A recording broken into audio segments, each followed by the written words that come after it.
day, Professor Osman. Good day, dear classmates. Welcome to our report, The Quest for Survival. To continue, let's dive in to the dawning of MILF.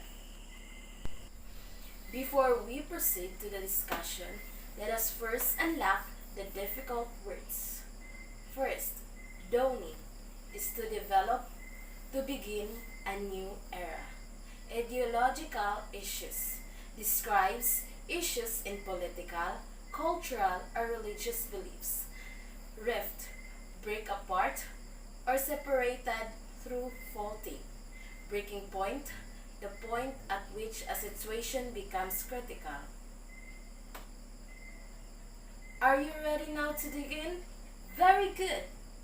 Moro National Liberation Front was founded on 1969, led by a secular educated named Normi Suare. He is a young and a secular-minded Moro student and a young professional who will be able to take his through nationalistic preferences. Moro Islamic Liberation Front was founded last 1977 by the Islamic-oriented leader named Salamat Hashim. He is also a young and a student in the Middle East, particularly in Cairo, Egypt, and he started to form organizations initially along broad Islamic sentiments and orientation. Gradually, this paved the way for the formation of a nucleus with the sole intention of freeing the Moro homeland from Manila Role, Muslim separatist movement in the southern Philippines that has employed guerrilla tactics and violence in its campaign for the creation of an independent, democratic Islamic state.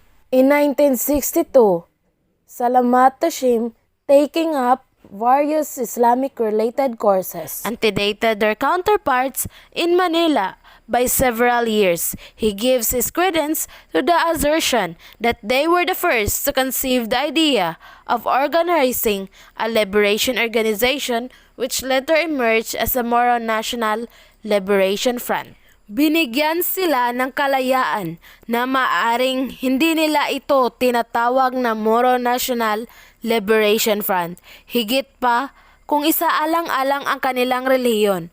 Ngunit tinitiyak na magtatayo sila ng isang organisasyon ayon sa mga pananaw ng Islam na gagawa ng makasanayang gawain na magpapalaya sa mga Moro.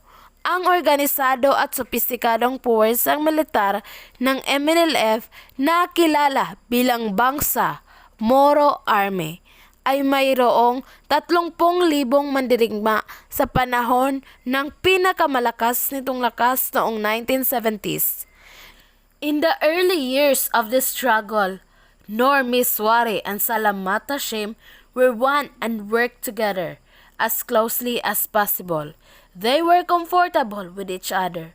Hashim even helped Miswari get the top post of the MNLF, but as the struggle hardened and prolonged, often made more serious by human error, rift between the two leaders started to surface. Hashim started to be left out of many major decisions of the Central Committee. Soon, they began to disagree on almost every major point, and finally, even in political and ideological issues.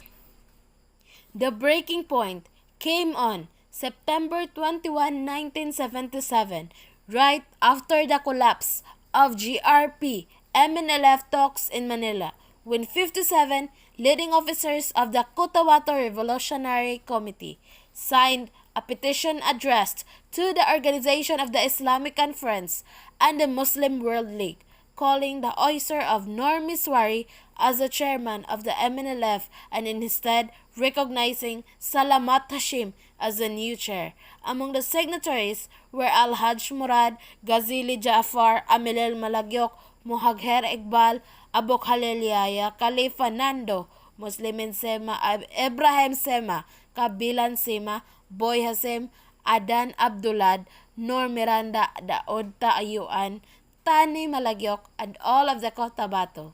Similar petitions emanated from Lanao, and among signatories were Abu Wedad Mimbantas, Salar Rascal, Ansari Mutia, and Muhammad James Band.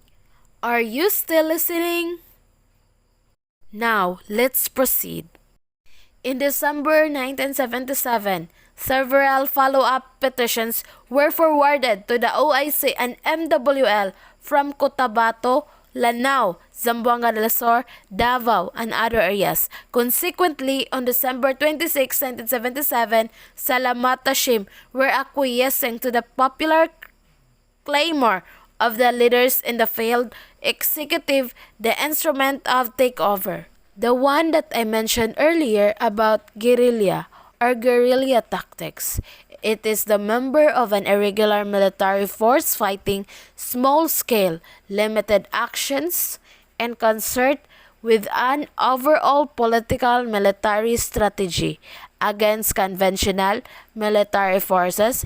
The underlying strategy in guerrilla warfare is to harass the enemy until sufficient military strength is built up to defeat him in the battle or until enough political and military pressure is applied to cause him to seek peace. Nakikinig pa ba kayo? Mahalaga ang pampulitikang layunin sa pakikipagdigmaang gerilya at binibigyang diin ng mga revolusyonaryong sulatin ang kaugnayan ng mga gerilya sa mga taong sumusuporta sa kanila at nagbibigay sa kanila ng santuwaryo, supply at impormasyon. Okay, as expected, Normiswari did not only refuse to recognize the takeover but also accused Salamat Hashim of treachery or betrayal, incompetence, and insubordination. He was also stripped of all his MNLF posts and declared persona non grata. So, Normiswari declared that Salamat Hashim is not welcome in any MNLF post because of his betrayal. Sometimes in 1980, Muslim World League Secretary Dr. Muhammad